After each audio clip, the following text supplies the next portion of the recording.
चला बाहेर जसा कुरकुरीत वडापाव भेटतो ना, अगदी तसाच वडापाव आज आपल्याला बनवायचा आहे. व्हिडिओ शेवटपर्यंत बघितला तर तुमच्या नक्कीच लक्षात येईल. त्यासाठी मी हिरवी मिरची, लसणाच्या पाकळ्या, अद्रक आणि कोथिंबीर घेतलेली आहे. आणि हो, वडापावला अद्रकही टाका, त्यामुळे खरंच खूप छान टेस्ट येते.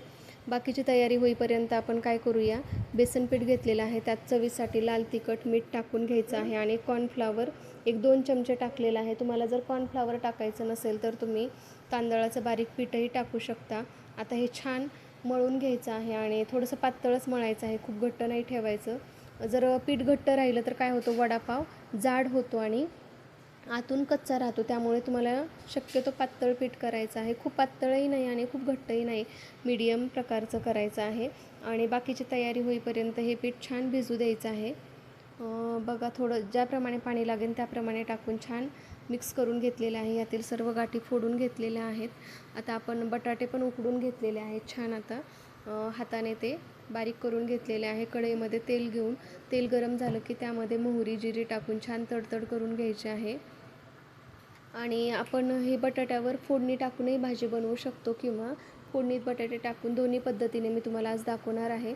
तर तेलामध्ये छान आता जिरी, कढीपत्ता टाकलेला आहे आणि जो बारीक कट करून ठेवलेला कांदा होता तो टाकून छान आता सोनेरी कलर येईपर्यंत कांदा पण परतून घ्यायचा आहे. भाजीमध्ये आपण मस्त असा गरम मसाला वापरणार आहोत, त्यामुळे काय होतं, भाजीला मस्त चव येते. आता हिरव्या मिरचीचा ठेसा जो काढून घेतला होता, हिरवी मिरची, कोथिंबीर, लसूण, अद्रक पेस्ट जी बनवलेली होती ती आता आवश्यकतेनुसार टाकणार आहे. तुम्हाला तुमच्या चवीनुसार तुम्ही हिरवी तिखट वापरू शकता. आता आवश्यकतेनुसार हळद टाकायची आहे. जर भाजी थोडी कमी तिखट झाली तरी चालते, कारण आपण वरून मिरच्या खाणारच असतो, त्यामुळे भाजी थोडी कमी तिखट केली तरी चालेल. लहान मुलांनाही ती खाता येते. आता याच मसाल्यामध्ये आवश्यकतेनुसार मीठ टाकणार आहे आणि छान मिक्स करून घ्यायचं आहे. धने पावडर टाकायची आहे. धने पावडर थोडीशी जाडसर हवी. गरम मसाला हा टाकलाच पाहिजे. गरम मसाला आणि अद्रक बटाट्याच्या भाजीला कोणत्याही पद्धतीची करा तुम्ही, जर टाकलं तर खरंच खूप छान टेस्ट येते. आणि वडापाव आणि जो पराठा बनवतो ना त्या भाजीला पण जर अद्रक आणि गरम मसाला असेल तर खूप छान टेस्ट येते. हा मसाला तर तयार झालेला आहे. आता गॅस बंद केला तरी चालतो आणि जे आपण उकडून घेतलेलं बटाटा आहे ते यामध्ये टाकायचं आहे आणि छान असं एकजीव करून घ्यायचं आहे. एकदम बारीक करायची गरज नाही आहे. बटाटा थोडंसं जाडसर असलं तरीही चालतं. याला खिसायची वगैरे गरज नाही आहे. मॅशरच्या साहाय्याने किंवा हातानेही आपण बारीक करून घेऊ शकतो. आता मस्त असं सर्व मिक्स झालेलं आहे, बघू शकता तुम्ही. आता छान मिक्स करून घ्यायचं आहे. आता मिक्स झालं की आपल्याला याचे हव्या त्या आकाराचे गोळे बनवून घ्यायचे आहे. पण वडापावला शक्यतो चपट्या आकाराचे गोळे बनवून घ्या, कारण काय होतं, पाव हे चपटे असतात आणि गोल वडापाव केला की ते जरा पावात बसायला थोडा प्रॉब्लेम होतो.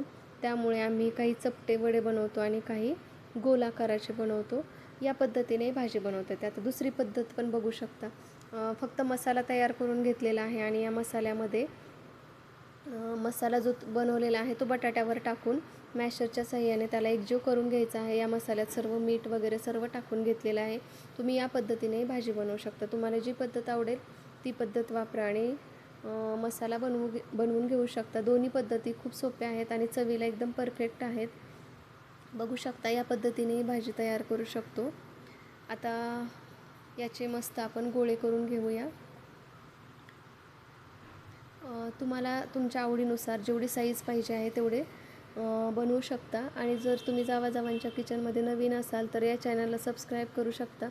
अशा साध्या सोप्या घरगुती साहित्यातून तयार होणाऱ्या रेसिपी तुम्हाला या चॅनलवर बघायला मिळतील.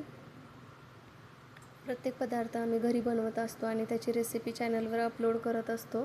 तर अशा पद्धतीने आता मी सर्व वडे बनवून घेणार आहेत. वडे एकदाच बनवून ठेवले तरी चालतात आणि जेव्हा आपल्याला तळायचे असतील तेव्हा आपण हे तळू शकतो. प्रत्येक वेळी वडे बनवत बसायची गरज नाही आहे. त्यामुळे मी एकदा सर्व वडे बनवून घेतलेले आहेत. आता हे चपटे वडे आहेत आणि काही वडे मी गोल बनवून घेतलेले आहेत. दोन्ही पद्धतीचे वडे आपले तयार झालेले आहेत. आता आपण जे पीठ बनवलेलं होतं ते थोडं तेल तर मस्त टाकलेलं, एक तास भिजलेलं आहे. आता त्या तेलामध्ये आपण मस्त वडे तळून घेणार आहोत आणि आपण सुरुवातीला त्यामध्ये मिरची तळून घेतलेली आहे, कारण भाजी थोडी कमी तिखट केलेली आहे. त्यामुळे काय, मिरची खायला छान लागते वडापावसोबत.